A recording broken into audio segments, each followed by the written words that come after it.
어디서나 살기 좋은 지방시대를 만들겠다던 윤석열 정부가 비수도권의 거센 비판을 받고 있습니다. 오죽하면 김용환 지사를 비롯한 여당 단체장들도 우려의 목소리를 내고 있죠. 비수도권 시민사회단체들이 백지화를 요구하며 배수진을 쳤습니다. 정재용 기자입니다. 취임 100일을 맞아 열린 대통령 기자회견. 집권 이후 쏟아진 수도권 규제 완화 정책에 지역 여론이 악화된 만큼 균형 발전에 대한 의지를 밝힐 것이란 기대가 컸습니다. 질의응답까지 장장 54분 동안 이어졌는데 지방을 언급한 건 공공기관 통폐합을 말할 때 딱 한 번뿐이었습니다.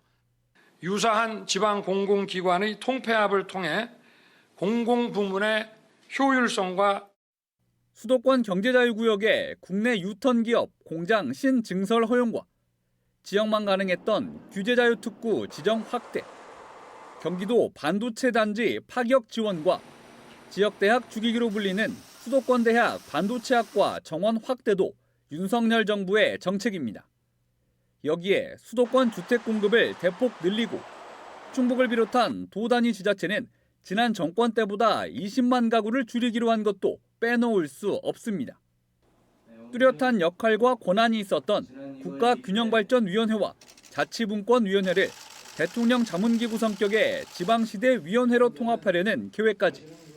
윤석열 정부는 수도권 규제 완화 폐기하라. 결국 충청 등 비수도권 5개 권역에서 활동하는 시민사회단체 등이 하나로 뭉쳐 행동에 나섰습니다.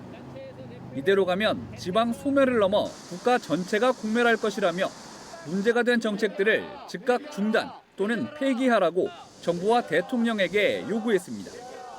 균형 발전을 국가 최우선 과제로 설정하고 지방대학 육성과 2단계 공공기관 이전 등 사회 전반에 걸친 종합대책을 마련해 추진해야 한다고 목소리를 높였습니다.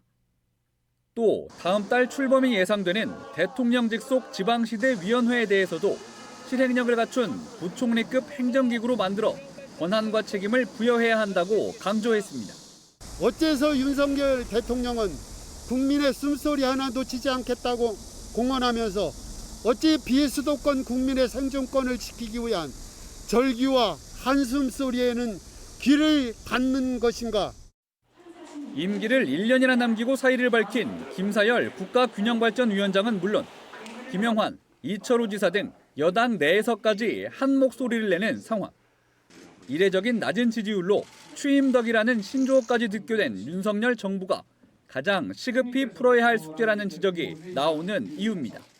MBC 뉴스 정재영입니다.